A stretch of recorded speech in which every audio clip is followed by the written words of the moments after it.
This is WPSL Port St. Lucie. The views expressed on the following program are not necessarily those of WPSL, but we're the ones that have encouraged you all along to like and share them on social media and with all your friends and neighbors, because at this time, Rudy's Health Insurance, Martin County Roofing, and the Cartwright Firm, with our new weekly trivia segment called Black Facts, all presenting you with the African American scene. And here is your host right now, the one and only Rudy Howard. Good evening, good evening, good evening. I'm always glad to be with you here on a Wednesday night. So we are continuing with our new feature, Black Facts, which is sponsored by the Cartwright Firm, which specializes in car and truck accidents, personal injury cases, police misconduct, wrongful death, civil rights violations, discrimination, sports entertainment, and business litigation. Now, in order to win the prize, you have to text your answer to 772-349-1407. You must include your name, occupation, and email address. If you do not include all three items, you will not win the prize. Okay, so let's make sure you know you have to include all three items. And you can only win once every 30 days. Yes. Here's the question for tonight. Who holds the distinction of being the first African American elected to the Texas Senate and the first Southern Black female elected to the U.S. House of Representatives? We need her name and her sorority. I'm going to repeat that again. Here's the question again. Who holds the distinction of being the first African American elected to the Texas Senate and the first Southern Black female elected to the U.S. House of Representatives? And if you know that name and her sorority, text that number 772-349-1407, and you can win a prize. Well, I just want to let you guys know I have my good friend and my church brother, George Knox, on here with me tonight. And we're on here we're going to be talking about a special program that we're running at the church for National Registration Sunday. But first, let me say this to you guys, because this is kind of important to me. Over the past few years, you have criticized me for bringing up issues of color when you think none exist. Now, let me bring you up to date on a couple things that are happening right now. Well, first of all, let me just say this to you, because I think this is important. George and I have talked about it before.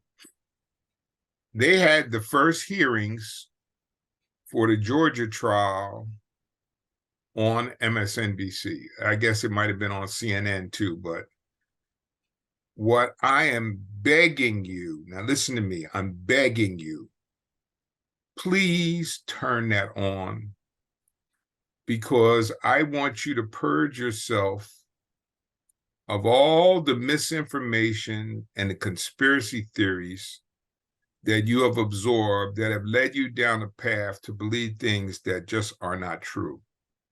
And this is an opportunity for you to get the facts. And I pray, boy, do I pray that you do this, because I think when given the proper information, it can heal part of our nation, which needs healing a lot right now. Let's talk about, let me give you these issues, and then we're going to get into this voter registration Sunday. I just heard before I came on here, they're trying to impeach the newly elected Supreme Court judge in Wisconsin. She won the vote by 11 points. Her ascension to the Supreme Court would make it 4 liberals and 3 conservatives. She's never even heard a case, but they're endeavoring to stop her through the General Assembly with impeachment. Now, here's another item noteworthy.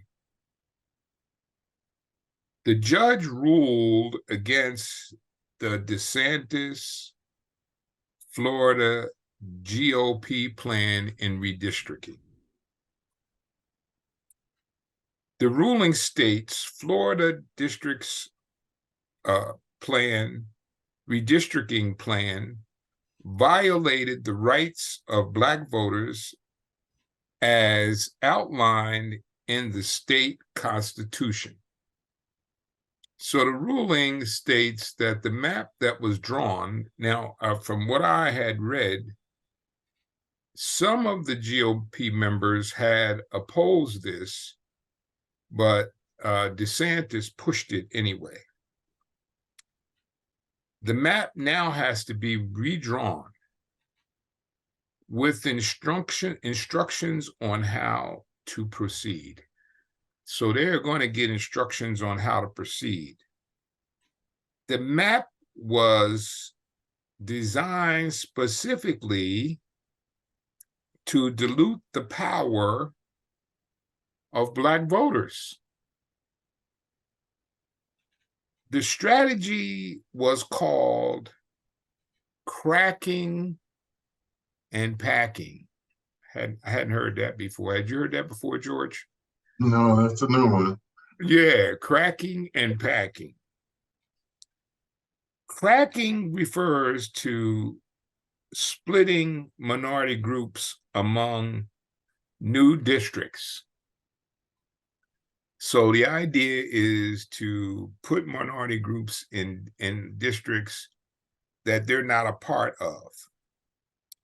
A specific example they use is Jacksonville, where they tried to split Jacksonville into 2 different maps.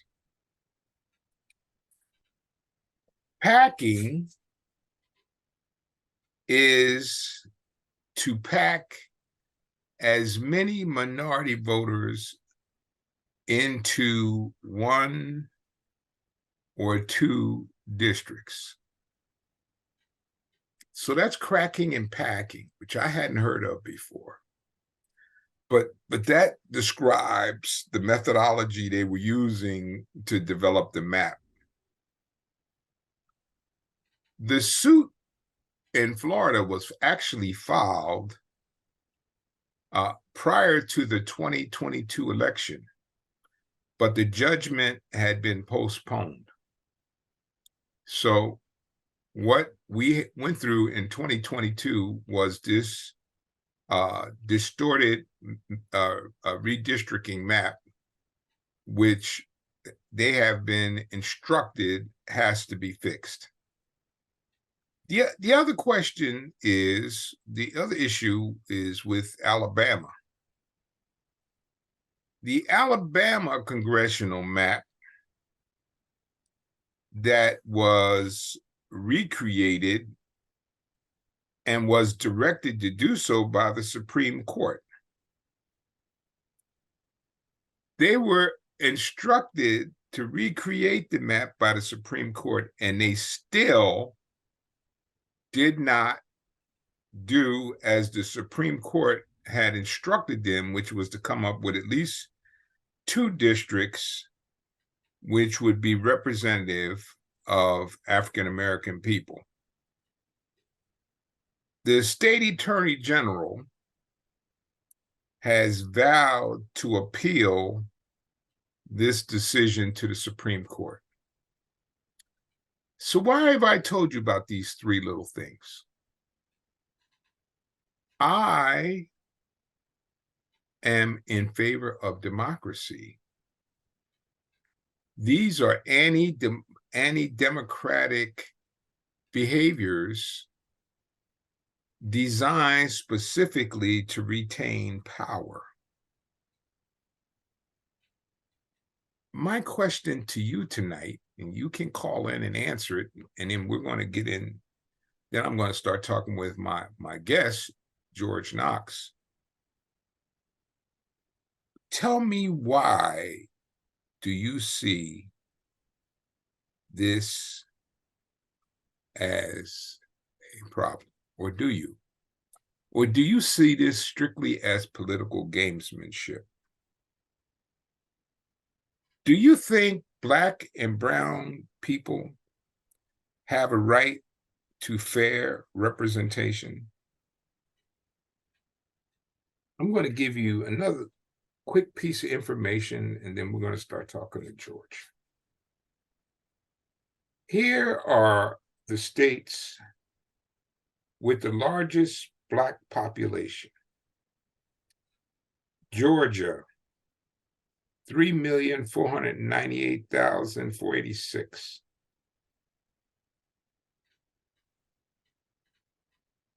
Maryland, 1,937,445. Alabama, 1,349,127.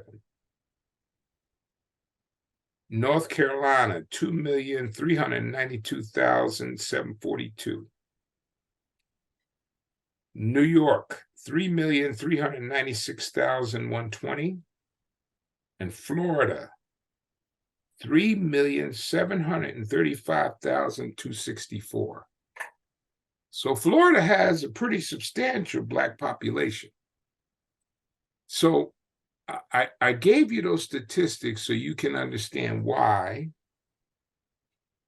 people are specifically targeting areas to diminish the Black vote and brown vote, and that's anti-democratic.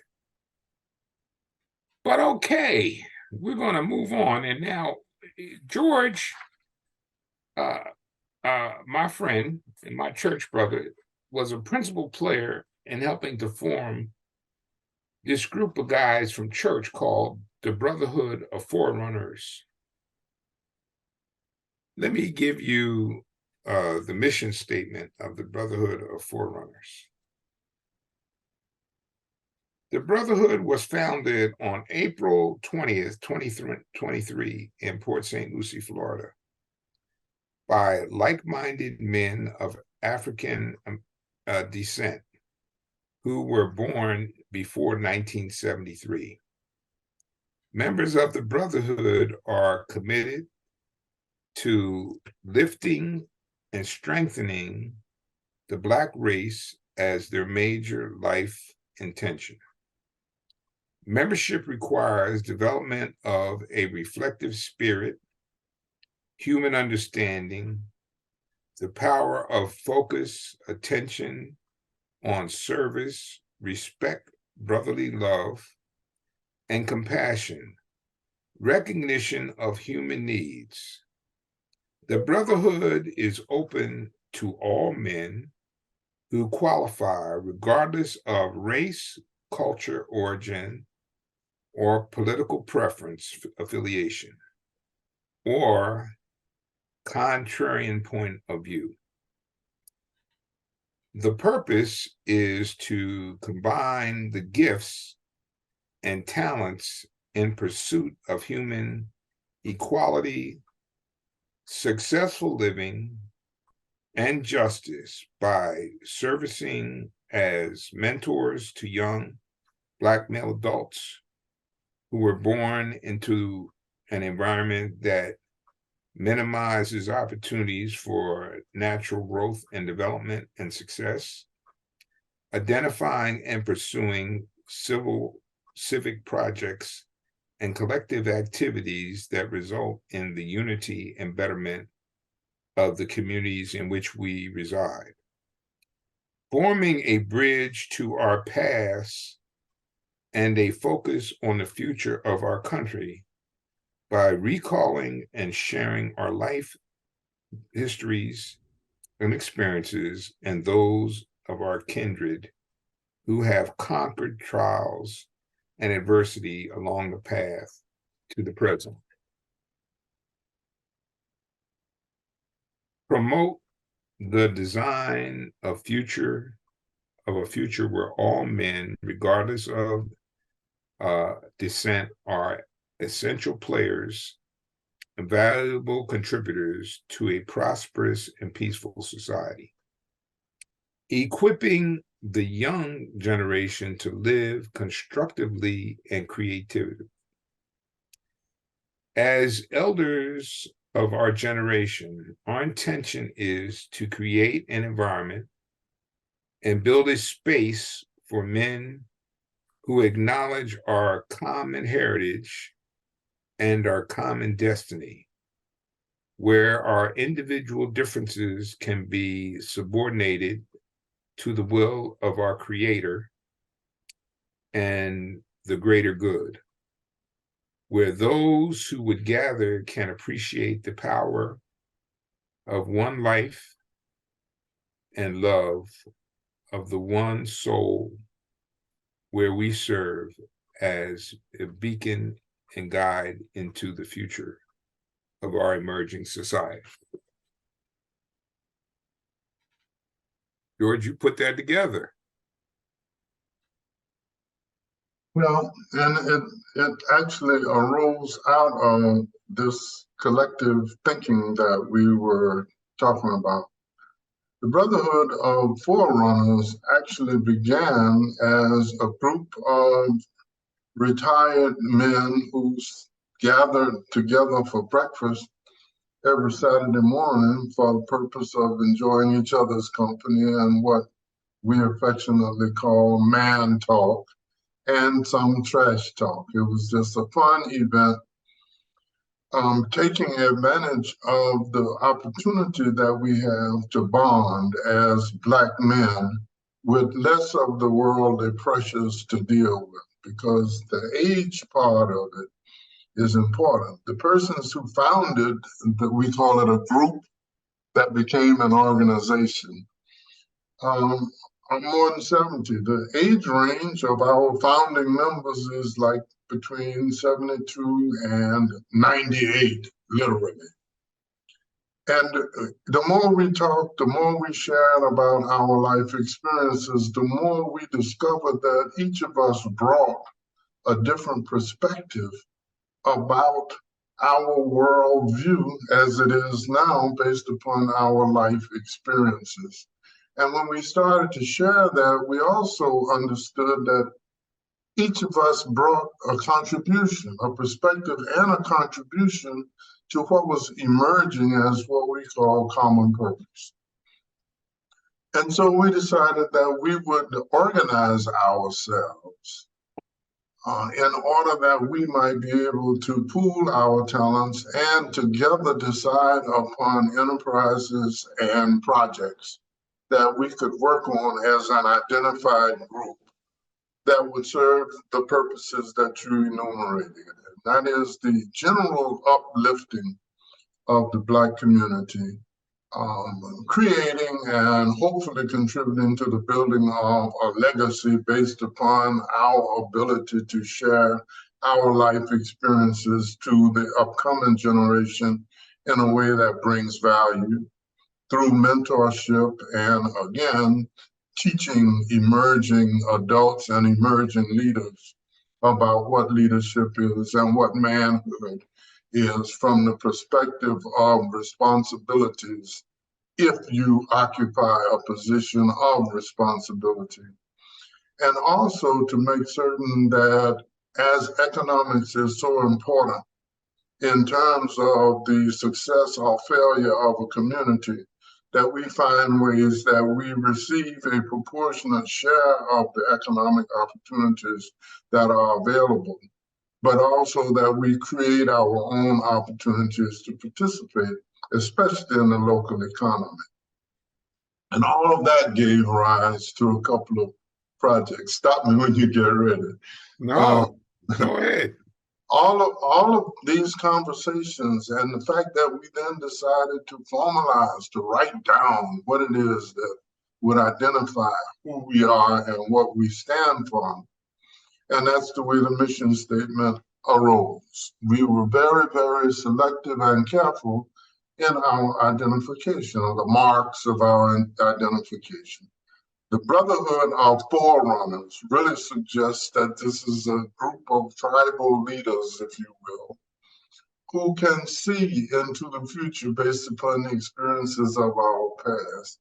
And it is our duty, therefore, to provide beacons of light and inspiration to those who follow us. And so we want to identify ourselves as being in front of this notion of community participation and community engagement and community service as a way of life for Black men who now are beginning to emerge as valuable and contributing members of the larger society. And the two things that epitomized our three pathways, we were able to accomplish thus far. The first thing that we did, fortunately, a relative of Dr. Marvin Dunn, who is sort of the father of the emergence of Rosewood, which was the site of the 1923 massacre of Black people and the destruction of a community, which was sort of the aftermath of a lynching in a section of Alachua County called Rosewood. The fact is that Marvin Dunn, after Blacks left, after the massacre, there were no Black property owners in all of Rosewood. Marvin Dunn bought property and he intended to cultivate it and to re-nourish it and to make it a museum and a landmark and a constant reminder of the events of Rosewood, and to be hopeful about a future that results from our own evolution. And we've decided that one of the things that we could do, for example, was something that is not necessarily what you think about when you think about providing support to a movement.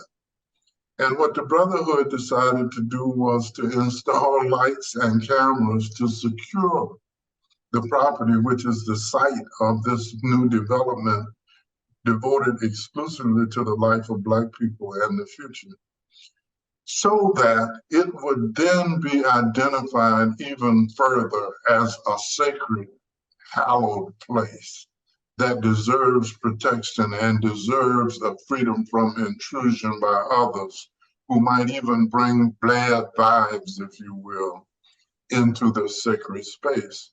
And so we thought that that was unusual, but symbolic and helpful to the development of an idea that one of our members had.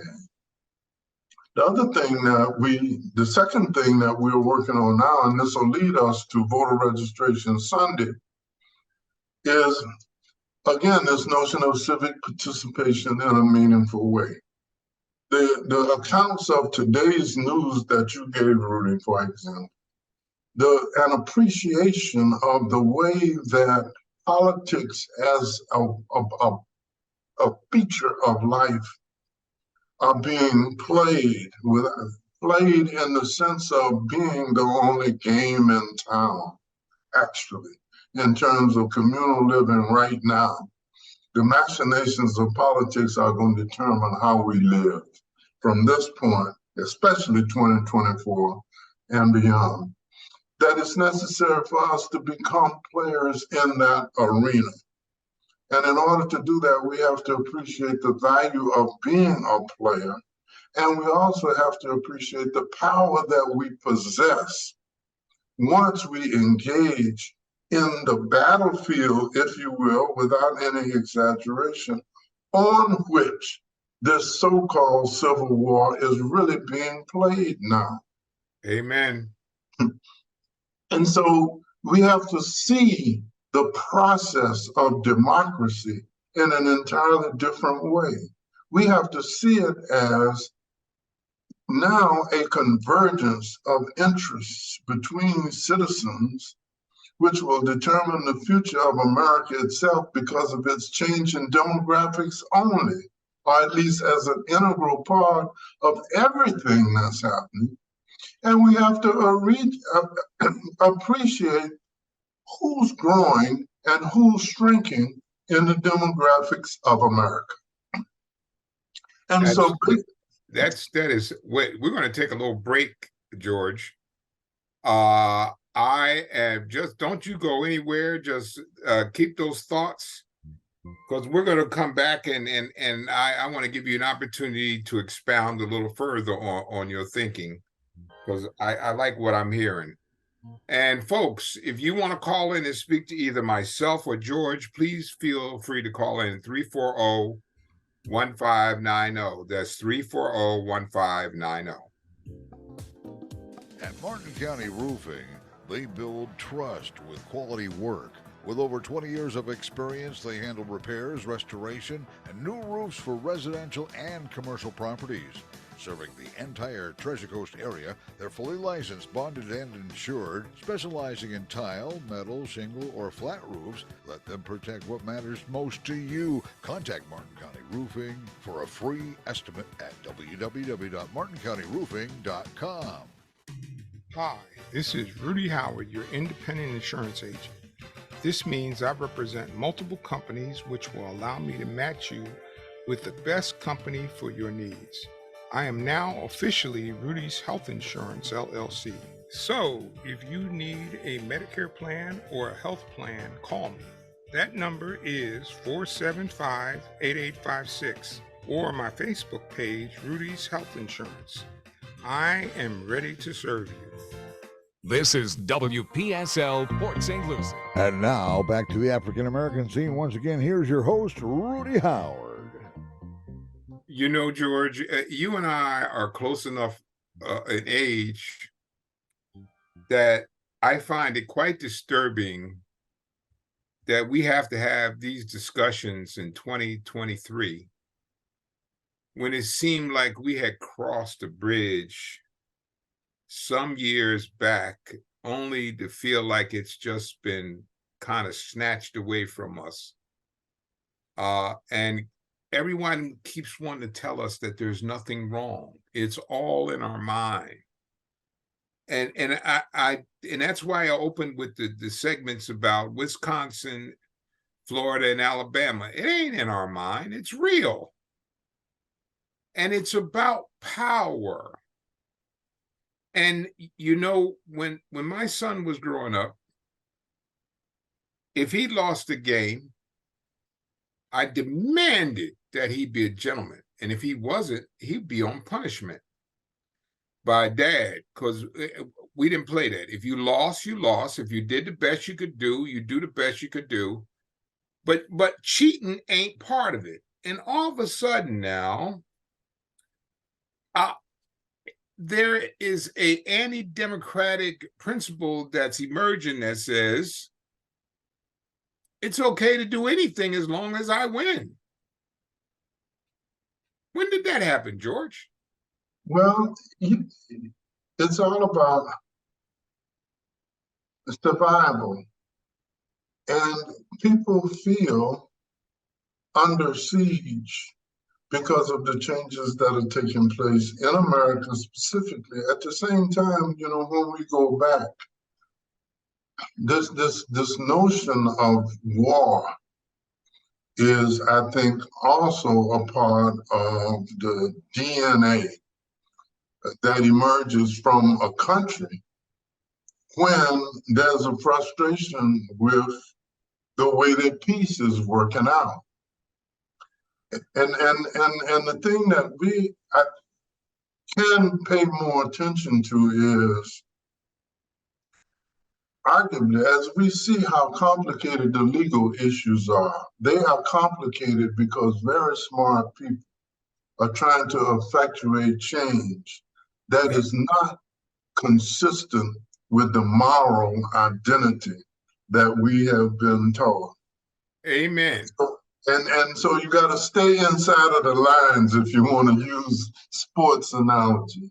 And it's you can get 1 millimeter away from the out of bounds, but as long as you don't step out of bounds, then everything that you do is presumed to be legal. Because the attitude, the deeper mindset is the one that we are really trying to protect. The fear of the future is really what is driving us in a way that we have to stay within the lines. And so the gains that we gained legislatively and judicially were because the legislators and the judges appreciated our story. But when they get replaced by the party in power, then the mindset about our place has been changed, but they're using the same rules. They're using the exact same rules that got us success to now try to effectuate failure because of the party in power. And the party in power got to be in power because too many of us who may have similar beliefs and visions did not mobilize in order to win the battle of the ballot because we did not understand that that's where the war is taking place. Absolutely. Absolutely. And nothing could be any clearer than what happened in the Supreme Court. I mean, that should have been if that didn't wake you up, then nothing's going to ever wake you up, because that was pretty clear that the importance of that.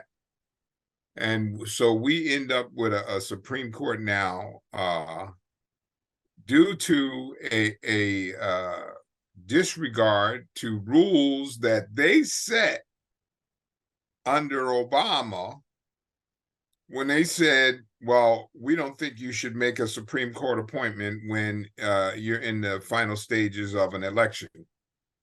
And then along comes Ruth Bader Ginsburg, and they just completely wiped that out. They ignored that completely. So but one of the things, but like I said, the big thing here is the Brotherhood has brought forth this initiative, which is National Voter Registration Sunday, which is going to be Sunday at 10 a.m., September 17th. And I just want you to know that I've spoke to several of the Democratic organizations, and they plan to have representatives there, as well as I'm hopeful that there will be some Divine Nine people there as well. Yes. And in addition to having information on online voter registration and in-person voter sign-up, there is going to be some free health care screenings, diabetes checks, hypertension checks, and blood pressure checks. So that's pretty cool. So we're doing a really a comprehensive thing for the people of the community on that Sunday. And the whole idea is again to gather and do as much good as possible at the gathering, and each honestly acts as an incentive for the other, so that we say, well, you don't have an excuse for not going to church on the 17th. Right. That's right. And I want to clarify one thing, because let's just say the church had me to clarify that the screening, the testing, the distribution of voter registration, opportunities to register are all taking place after the service, because our flyer and our material that's being distributed said 10 a.m. We were hoping that people would come to church. But the fact is that because we want them to worship with us, but at the same time, the activities associated with voter registration Sunday, in terms of these participating activities, will be after the service. But I can say that voter registration is so comprehensive, and we are trying so hard, as you said earlier, to make certain that everybody's on the same page about the importance of it.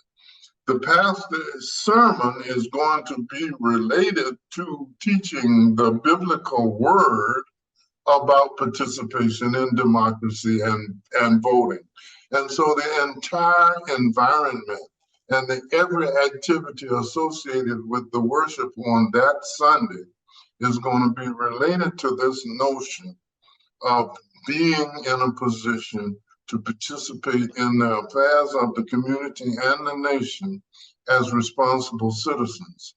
And the thing about voter registration is, and to go back about winning at the game, even though it appears that the field has been tilted against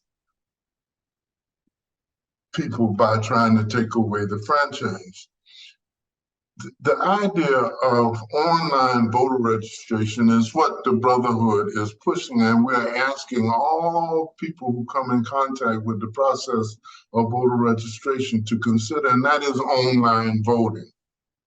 You recall that recently, before the summer, the Florida legislature passed 48 pages worth of reforms, restrictions, and requirements for people who assist other people in the process of registering to vote, especially when they collect those votes and turn them in. And this was done in the name of preventing fraud. Once again, there's there's always layers to motives. Yep. Yeah. And so sometimes there's always a way through it. And the way through all of these restrictions, requirements, and limitations is online voting, because it is almost a foolproof way of preventing the fraud that all this legislation was designed to address. Because this legislation has to do with, my address is 856. If I'm sitting in front of somebody at a desk filling out my registration application and I put down 854, and that's what gets on my registration card, when I get ready to vote and there's a discrepancy in the address, my vote is going to be thrown out, reviewed, and may or may not be counted. If I do the same thing registering online, which takes less than 5 minutes, by the way, all you need to know is your last four and have a driver's license. If I register online and write down the wrong address, the system itself will kick it back to me, because every piece of information we're providing for voter registration, the state already has. And so if I write down the wrong address and I'm registering online, the system is going to tell me, get your address right or we cannot proceed. So that you get it, everything that you submit online is accurate and correct. Otherwise, it wouldn't be accepted. Yeah. And so when we focus on that, then we can spend less time criticizing the laws that attempt to prevent something that we've allowed the mechanism of the state itself to fix for us. Because the state itself is overseeing online voting. And the state itself cannot criticize discrepancies that occur in a system that it designed for the purpose of avoiding the fraud that all these laws passed by the legislature was addressing. And now, to a legal mind, this is a no-brainer. But to get all of this in an elevated conversation is very hard, unless people understand that inside of all of this legislation is a way through it without being adversely affected by it. Yep. But to get through it, it requires action. It does. And what we're trying to say is there's no simpler action. If, regardless to your attitude, your political affiliation, your feeling about voting, your your ideas that your vote doesn't count, your beliefs about the corruption of the system, all the things that people of color, without considering how to get around it, but how to keep me from doing it, is an opportunity. And so if I'm talking to somebody who is absolutely negative on voting, I'm prepared to make a personal appeal. Just for old Uncle George, will you please take 5 minutes, just 5 minutes to do this thing for me with your smartphone? Just do it for me. Just give me 5 minutes. I'm not worthy of 5 minutes. Put out your smartphone and go to Vote Florida or whatever the website is, and just do that for me, so that we can then start to talk about voter education and mobilization. But you can't vote or be mobilized to vote if you haven't registered. And so what we're trying to do is to hone in very carefully on a mechanism that is not only sanctioned but encouraged by the state. And so we're not only, we're way away from the line, we're in the middle of the field. Yeah. And accomplishing the things that we want to accomplish without a substantial risk of being frustrated by the regulations of the system. Agreed. Absolutely. I think we're on to something here. And I thought there was, for a minute, they were trying to limit the online voting, but it seems that they did a turnabout on that. But I'll tell you, for a lot of folks, I've had these discussions with folks who have grown up here all their lives. I said, do you know there are just people when about the voter ID thing? And I'd say, do you know there's people, like if you lived in New York or Chicago or Philadelphia, some of them, they've never had a license. Yeah. They never had a need to have a license. My Uncle Harry went into the ground, 70-some years old, never had a license, lived in Brooklyn, New York. Neither did his wife, Mary. Yeah. And so you see, that's why we talk about a safe haven in the Brotherhood's mission statement. That's why we talk about a safe place where we are comfortable in saying, for example, I confess, I haven't voted in so long because I gave up on this. Okay. Yeah, and so, right. and then, all right, well, we can get you registered, and you can be next to somebody, even if you don't want them to know that you haven't voted or you haven't registered, because you can look like you're just trying to correct your address. Or you calling in to correct your address. Nobody knows that you're calling in to register for the first time. Right. But the thing is to help people out of the secret that they feel like they cannot share because they feel that they've not been responsible citizens for so long. And the thing is, the stakes are so high and the obstacles are so formidable because others see the stakes as high. Yep. That we got to step up to being in a position to be really, really clever and creative and still prevail, because there's something inside of every system that represents a vulnerability if you look at it as an obstacle. And so and the idea is you can't disturb online voter registration because it works for everybody. Yeah. And unless you're going to tell me that I ain't nobody. And here's the thing that I don't think everybody gets. liberals and progressives don't want to stop Republicans from voting. We want them to vote the same. I know you feel the same way. We want them to vote just like we do. Only some of them don't want us to vote. And Well, this is I want you to vote. Yeah. It's just like nonpartisan activity. And our church event, voter registration Sunday, is not a partisan event. Right. All persons who have an interest in either participating or supporting voter registration Sunday are invited to do so.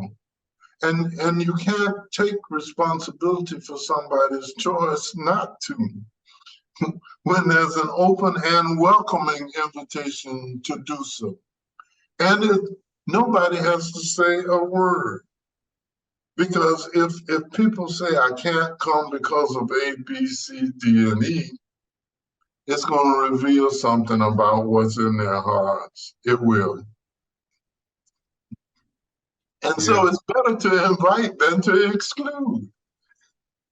Absolutely. Absolutely. I see, I was raised in a way that I see politics as a sports contest. Okay.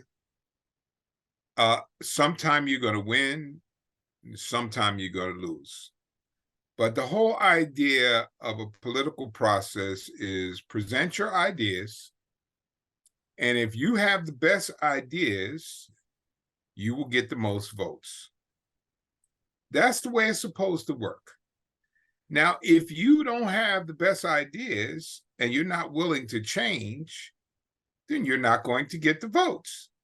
One of the things that I have thrown at me a lot of times by conservatives, they'll say, well, you know, the Democratic Party was really, really racist back when you were growing up. And I said, yeah, that's true. And guess what? They changed. They saw the error of their ways and they changed. Now, you have a particular ideology that you're not willing to surrender not 1 inch of your ideology to expand the voter pool.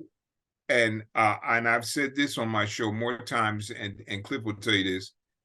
There are so many more Black people that conservatives could bring into the fold if they didn't do stupid stuff. They do stupid stuff, and most of the Black people I know that, and believe it or not, Black people are basically pretty conservative. So to the surprise of some of my listeners, Black people are pretty conservative, but they do stuff that makes you go crazy. Like, I can't possibly ever get on that side because they just did something else that offended me. Yeah. It's difficult to open minds, especially when you became closed-minded as a result of oppression or mistreatment. And it involves a bit of trust. You got to trust the process. And that's my argument.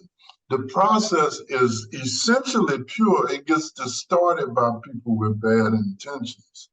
But if you trust the process, people with good ideas and good intentions will prevail. But you got to be smart and you got to be creative and clever. And you got to be patient. And thank you. That's number one. Yes, you have to be patient because the process doesn't always work at the speed that you would like for it to work. But usually the process will come out on the righteous end if the proper facts have been presented and considered in coming to a decision. I don't care who's sitting in the Supreme Court or wherever, if people present the proper information, there's a good chance that there will be a successful, fair, judicial process as an outcome. No. At least by one vote across the board. Yes, at least by one vote across the board. Well, we're coming to the end of the hour, Georgia. This is going by fast, hasn't it? Oh, it really has, but I enjoyed it, and I'm grateful that you all Yeah. invited me. Is there anything you would like to leave with my my listeners? Well, just that the idea of registering and voting is critically important, especially going into 2024. And I would ask that all the readers just spread the word about how easy it is to register and to do it and to vote this time, if never before, because I'm convinced that 2024 is literally a life-changing event. The election of 2024 is a life-changing event for all of us, and we have an opportunity for good to prevail just by participating. I agree with that wholeheartedly. Well, I got to tell you, we're coming to the end of the hour, and George, I'd like to thank you so much. You have made a very meaningful contribution to this hour, and I am sure usually when I don't get any phone calls like this, my sisters told me before that's because people are absorbing all the information that you're throwing at them. So, and we threw a lot of information at people tonight. So I'm assuming that many of them have been sitting by their radio or in their car and listening very intently to what we've had to say. And we might even have some people on the computer listening, but I would like to thank you so much, George, for being my guest. And we look forward to having a very successful voter registration Sunday on September 17th at River of Life Church, which is at 3950 Juanita Avenue in Fort Pierce. Yep. That's 3950 Juanita Avenue, Fort Pierce. And that's Sunday, September 17th. And I would like to thank you all for tuning in to the African American Scene. God bless and be safe. And I will see you next Wednesday right here for the African American Scene. The African American Scene, presented by Rudy's Health Insurance, Martin County Roofing, and of course the Cartwright Firm with our new weekly trivia segment called Black Facts. Listen in every Wednesday evening for Rudy's show. This is WPSL, Port St. Lucie, the talk of the Treasure Coast, webcaster to the world on Google Home, Alexa, and TuneIn. That's right.